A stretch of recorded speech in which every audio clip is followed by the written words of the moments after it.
आते हैं question number 1 में। ठीक है, हमारा कोशिश रहेगा कि मैक्सिमम से मैक्सिमम क्वेश्चन उठा कर लेना। ओके, बाकी कुछ हाथ आपका रहेगा तभी काम देगा, वरना अकेले हम कुछ नहीं कर सकते। देखिए हमारा क्वेश्चन क्या है, इफ 10⁶ इलेक्ट्रॉन पर second are flowing through an area of cross section area 10⁻⁻4 meters square, then the current will be what? Okay, तो देखो हमारे पास क्रॉस सेक्शन एरिया है और हमारे पास इलेक्ट्रॉन पर सेकेंड है। तो आपको पता है कि Q इज इक्वल टू कितना होता है, NE। ओके, और Q इज इक्वल टू क्या होता है, IT। ओके, तो आपके पास 10⁶ इलेक्ट्रॉन पर सेकेंड है, मतलब क्या है, आपके पास N/T है, और इलेक्ट्रॉन पे चार्ज कितना होता है वो आपको पता है। तो आपका जो करंट का मान आएगा वो कितना आएगा, N/T इंटू E। ओके, और एरिया से इसका कोई रिश्ता नहीं है, एरिया बस ऐसे ही दे दिया आपको। ओके, तो आपके पास जो करंट का मान आएगा वो कितना आएगा, 10⁶ इलेक्ट्रॉन पर सेकेंड इंटू 1.6 इंटू 10⁻⁻⁹। ओके, तो आपका मान कितना आ गया,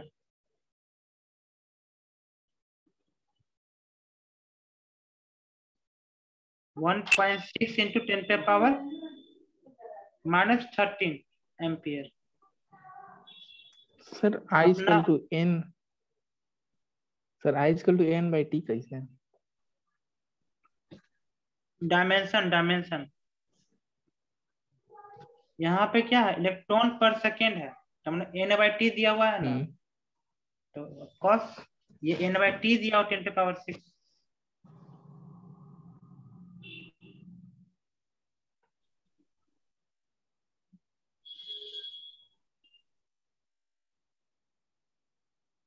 okay, yes sir.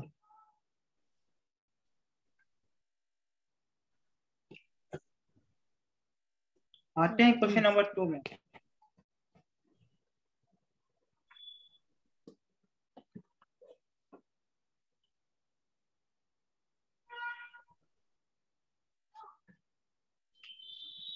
The current in a conductor varies with time, I का मान आपके पास है, when I is in ampere and T is in second, electric charge flowing through the section of the conductor at T is equal to 2 to T is equal to 3। तो 2 से 3 second में जो होगा आपका चार्ज का मान कितना होगा। ओके, तो I इज इक्वल टू आपके पास क्या था, dQ/dt। तो यहां से आपका dQ का मान कितना है, I/dt। ओके, और I का मान आपके पास यहाँ पे दिया हुआ 2T से 2T + 3T²। Okay,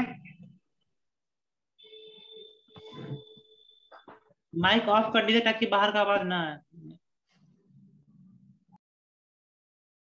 2T + 3T² dt,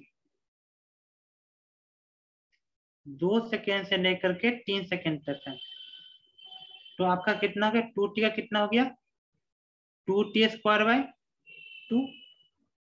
+ 3TQ/3, और इसको करना है कहां से कहां तक, 2 से लेकर 3 सेकेंड तक करना है। ओके,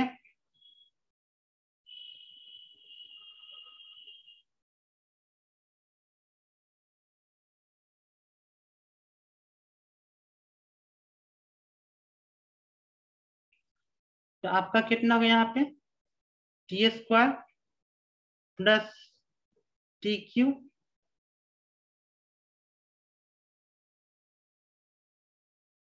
ओके, और इसको आप सॉल्व कर दो,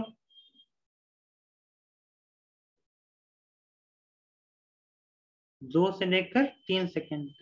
तो एक बार T का मान 2 पुट करो और एक बार T का मान 3 पुट करो। ठीक है, एक और टी का मान 2 पुट करो, एक और टी का मान 3 पुट करो। तो जब 3 पुट करोगे तो कितना होगा 3 square plus 3 Q minus 2 square plus 2 Q.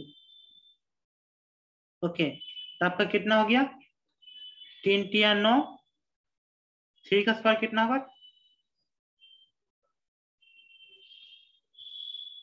3 × 9 और 9, 3 × 9 और 9 × 27,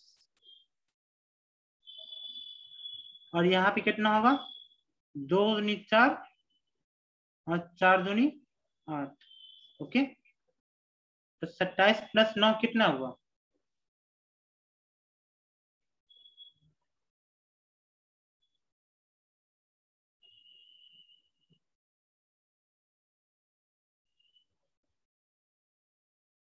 36 और 4 + 8 12।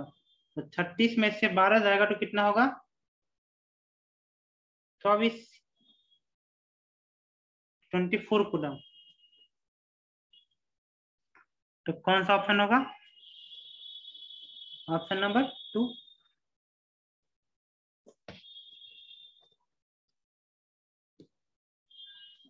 क्वेश्चन नंबर 3 पे आते हैं।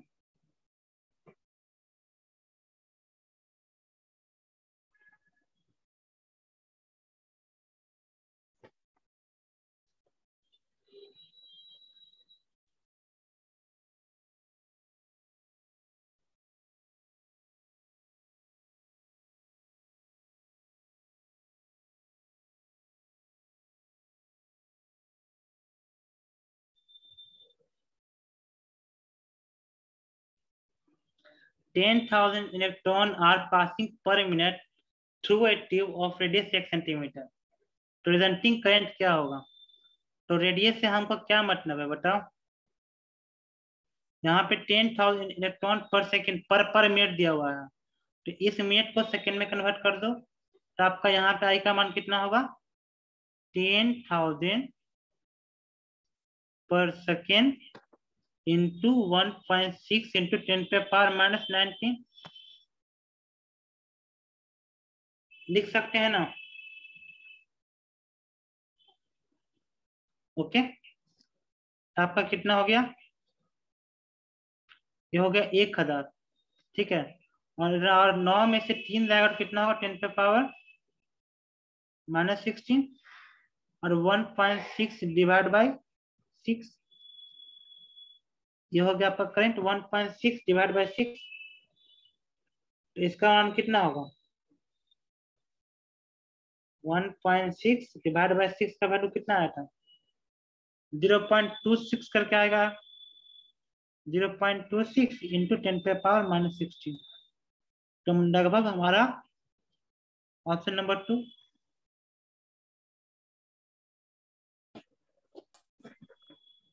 क्वेश्चन नंबर 4 पे आते हैं। 4 में क्या दिया हुआ है there are 8.4 into 10⁻22 free electron per centimeter cube. Okay, in a copper the current in the wire is 0.21 ampere.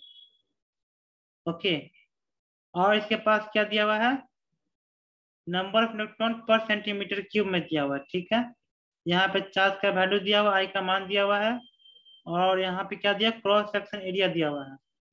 ठीक है, तो हमें क्या पूछ रहा है पूछ क्या रहा है ड्रिफ्ट वेलोसिटी क्या होगा। तो ड्रिफ्ट वेलोसिटी वाला जो फॉर्मूला आता है वो उसका वैल्यू कितना है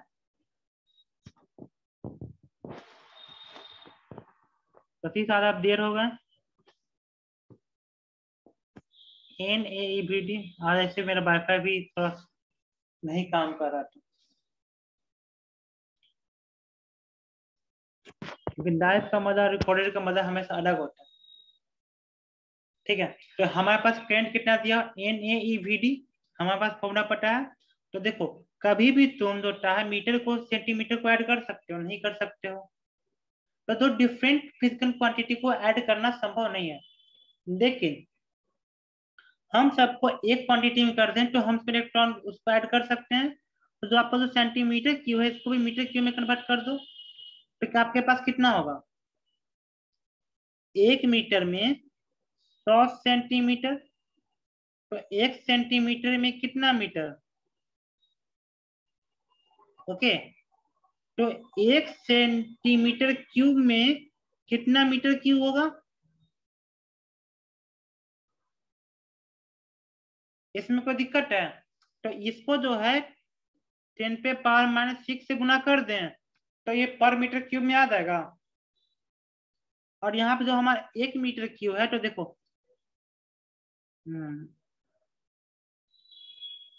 1 mm में कितना मीटर होता है? 10⁻³ मीटर होता है। तो 1 mm क्यूब में, तो एक mm स्क्वायर में 10⁻⁻6 मीटर स्क्वायर होगा। ओके, सॉरी, तो सर इसमें क्या करना पड़ेगा? पर सेंटीमीटर क्यूब है ना, तो इसको क्या करेगा, इससे भागा देना, 10⁻⁻6 से इसको भागा देना पड़ेगा। सॉरी, हाँ, क्योंकि सेंटीमीटर क्यूब नीचे है ना दी। तो हमारे पास जो फॉर्मूला आएगा उसमें क्या लिखेंगे? आई का मान 0.21, आई इक्वल टू NaEVD। आई का मान कितना है हमारा? 0.21 एम्पियर।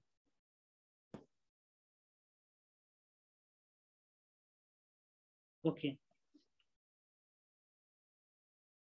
8.4 इंटू 10⁻22, इनका मान कितना पुट करेंगे? 8.4 इंटू 10⁻22 डिवाइडेड बाई 10⁻6, क्योंकि सेंटीमीटर स्क्वायर सेंटीमीटर क्यूब नीचे में ना है, तो नीचे में ना गुना करेंगे तो मतलब भागा करने का बराबर हुआ। और एरिया कितना? 1 mm स्क्वायर है, तो ए का मान कितना पुट करेंगे? 10⁻⁻6। ई का मान सभी को पता है 1.6 इंटू 10⁻⁻19। तो वीडी का मान कितना है हमारा? तो वीडी का मान कितना आएगा? इसको भी कैलकुलेट हम ही करें क्या? ये भी हम ही से करवाइएगा कि आंसर बताइएगा हमको? कितना आंसर होगा? इसको आप खुद से करिएगा, हम नहीं करेंगे, गुना भाग करने में मेरा कमजोर है। हमने इतना बता दिया, आगे कर लीजिए कितना आंसर आएगा, या आंसर बताइए किसका आंसर कितना होगा। कर तो देंगे लेकिन आपको आप ही को छोड़ते हैं, सारा काम हम ही करें, इस तरह काम ही होता है। ये आसान काम कर देना, डिफिकल्ट काम छोड़ देना। There is a current of 40 ampere in a wire of 10⁻6 meters पर। ओके, इसमें अपना दिमाग लगाते जाइएगा, हमसे गलती हो सकता है। ठीक है, एरिया दिया हुआ है हमारे पास है, करंट दिया हुआ है, नंबर ऑफ फ्री इलेक्ट्रॉन कितना दिया हुआ है मीटर क्यूब में, कितना दिया हुआ है, तो ड्रिफ्ट विंडोसिटी कितना होगा? कितना होगा? वही फॉर्मूला यूज कीजिएगा। आई एन का मान कितना है? 10⁻29 पर मीटर क्यूब में है। ए का मान कितना है? 10⁻⁻6। और ई का मान है 1.6 इंटू 10⁻⁻19।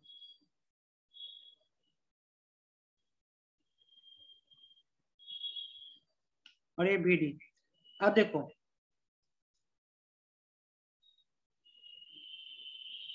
अब -19 और 29 को काटेंगे तो कितना बचेगा आपके पास? 10⁻10। और ये -6 गया तो कितना हुआ? 10⁻4। सही है ना जी? अब 40 बाई, अब देखो VD का मान कितना आ गया हमारे पास? 40 डिवाइड बाई 1.6 इंटू 10⁻⁻4।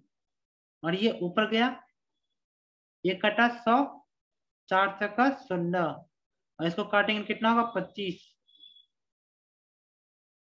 तो 2500 इंटू 10⁻⁻4,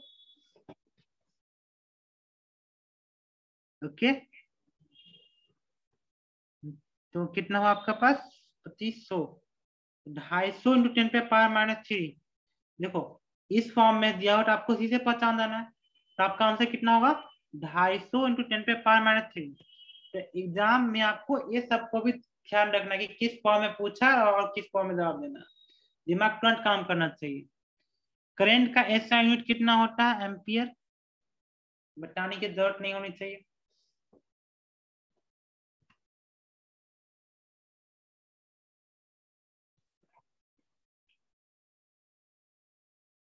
क्या 15 दिन में नीट निकल सकता है, 15 दिन की तैयारी में?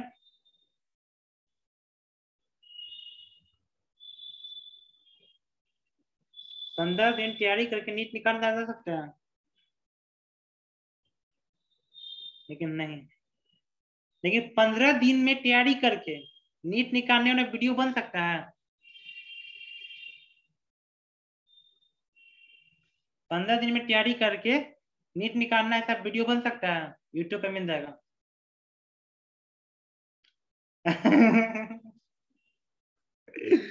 Assume that each atom of copper contribute one free electron, ठीक है, तो देखो पर तो एक एटम में एक इलेक्ट्रॉन फ्री है, ठीक है, तो हमें क्या करना है डेंसिटी ऑफ कॉपर हमारे पास दिया हुआ है 9 ग्राम पर सेंटीमीटर क्यूब, एटॉमिक वेट दोटा कॉपर का दिया हुआ है 63, ठीक है। If the current flowing through the copper wire is 1 mm diameter, हमारे पास जो है डायमीटर दिया हुआ है इसका और करंट है 1.1 एम्पियर, तो हमको इसका ड्रिफ्ट वेलोसिटी कोई बता सकता है? देखो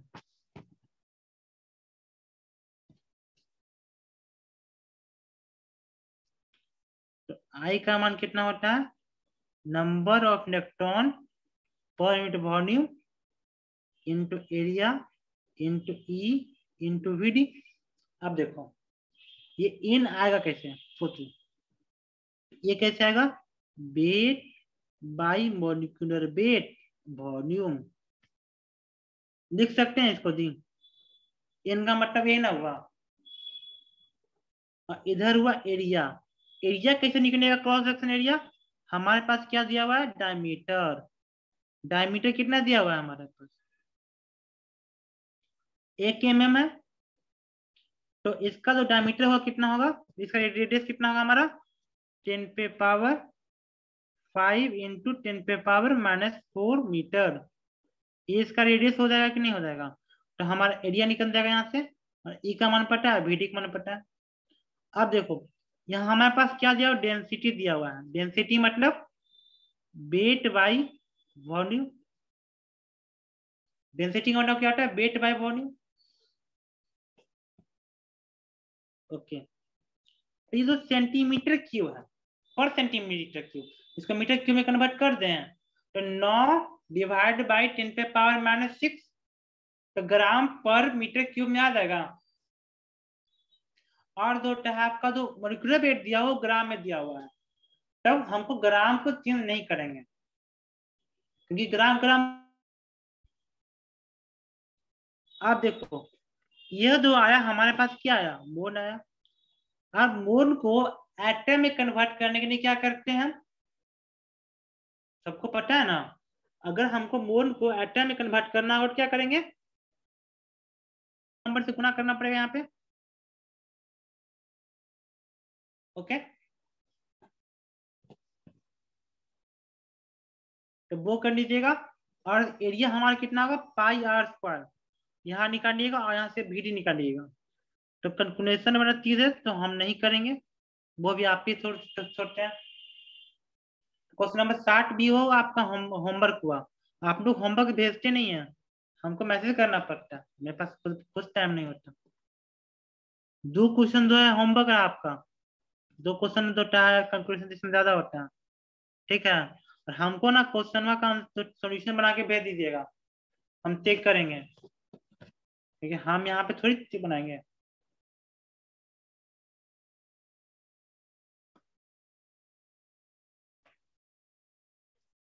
ओके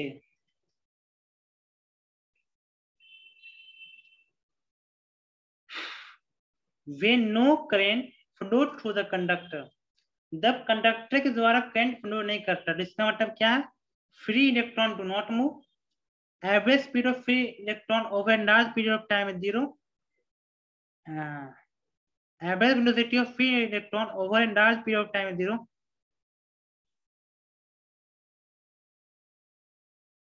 एवरेज वेलोसिटी स्पीड, तो स्पीड नहीं होगा, वेलोसिटी हो सकता है, as the average of square of the, नहीं आरएमएस की बात नहीं हो सकती इसमें,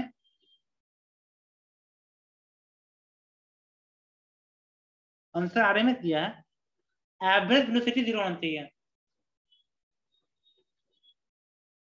चाहे थर्ड होगा चाहे फर्स्ट होगा, फोर्थ क्यों होगा, फोर्थ क्यों होगा,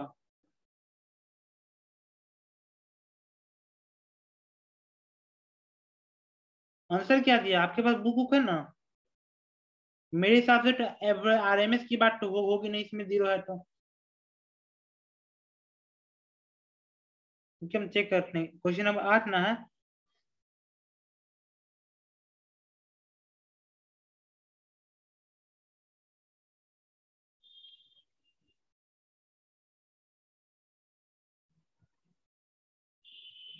आठ का 3 दिया है, हाँ सही है, वही तो हम भी बोले, 4 कैसे होगा, 3 दिया, एवरेज वेलोसिटी को स्पीड 0 होगा तो स्पीड तो भाई स्केलर क्वांटिटी है, तब करंट 0 होने का मतलब वेलोसिटी 0 होगा तो नेट नेट करंट 0 हुआ, ओके, तो वेलोसिटी पर ऑप्शन मारेंगे और क्या, I is equal to N E V D,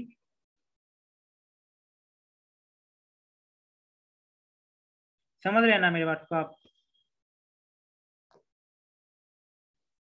question number 9 पे आते हैं,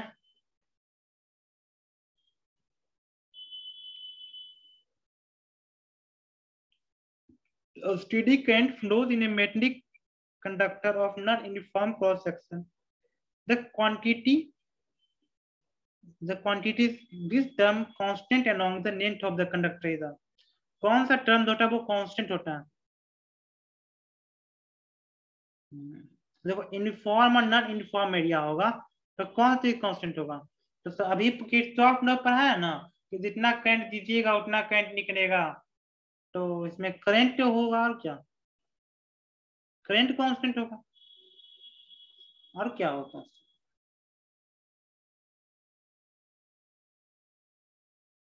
9 हो गया, 10 पे आते हैं, यह लास्ट क्वेश्चन है, उसके बाद जो है हम लोग 11th पढ़ेंगे, अब 11th में नया चैप्टर स्टार्ट करेंगे क्योंकि क्वेश्चन को ही आगे बढ़ाते जाए, क्योंकि चैप्टर खत्म होने में कोई साथ समय नहीं लगेगा,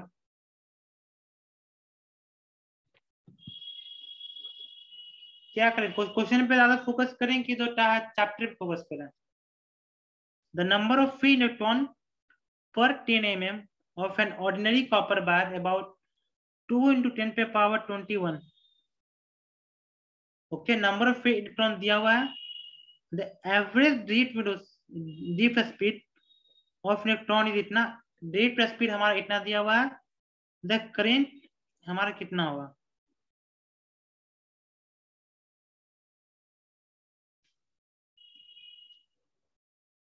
ओके, हमारे पास ड्रिफ्ट दिया हुआ है और हमारे पास नंबर इलेक्ट्रॉन पर 10 mm दिया हुआ है, तो हमारा करंट का मान कितना होगा, कोई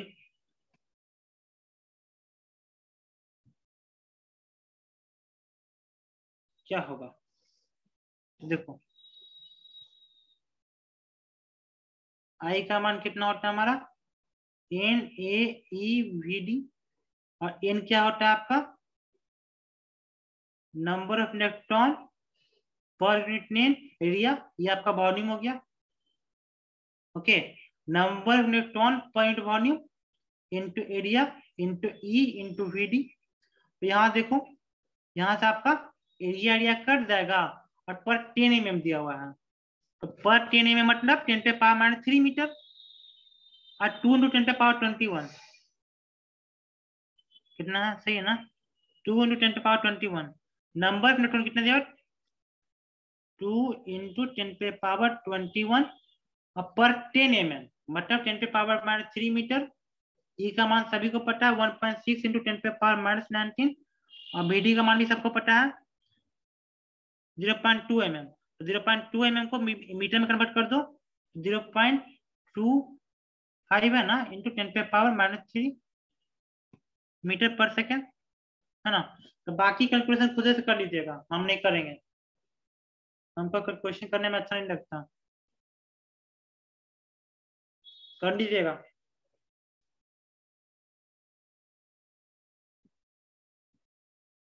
अब देखो 11 नंबर जो हमारा आज का लास्ट क्वेश्चन है। देखो हमारे पास नियोन का डिस्चार्ज है 2.9 × 10⁻18 neon ion moves right side.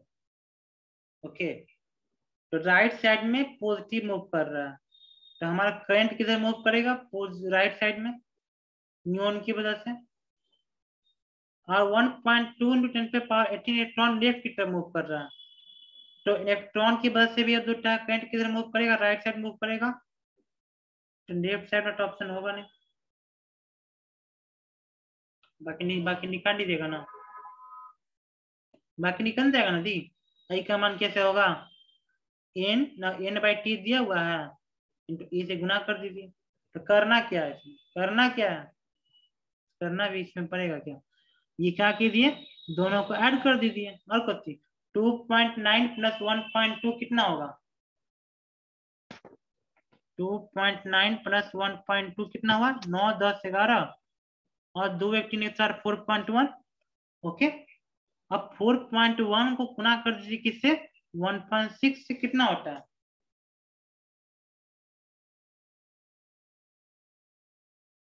बताएं क्या, किए कि हमको कैलकुलेटर से यूज करना पड़ेगा। 1.6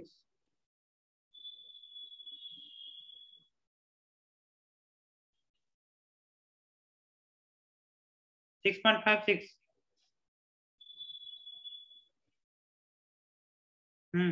हमारा कितना है, 6.56 आया आंसर, गुना किया हमको इतना ही आंसर आता है। अब हम बात करते हैं कहाँ पे, 10⁻18 यहाँ पे है, और इसको किससे गुना करना पड़ेगा, 10⁻−90 से गुना करना पड़ेगा, तो हमारे पास कितना बच गया, 10⁻−1, हमारे पास कितना 0.656, कौन सा ऑप्शन होगा, ऑप्शन नंबर 2। वो हमको देखिए लग रहा था कि भाई एक तो में राइट लिखा है, हम लेफ्ट लिखा है, और अगर हमको कुछ नहीं आता ना फिजिक्स में, तो हम कहते हैं अच्छा लेफ्ट नहीं होगा तो राइट होगा, दो ऑप्शन दिया तो यही होना चाहिए 2 नंबर, तो हम तुक्का मारने का तरीका है मेरा, लेकिन जो है आपको तुक्का थोड़ी मारना सिखाएंगे, कंसेप्ट सीखिए, तुक्का तो अंतिम समय की चीज है। तो आज का क्लास में कोई दिक्कत हुआ,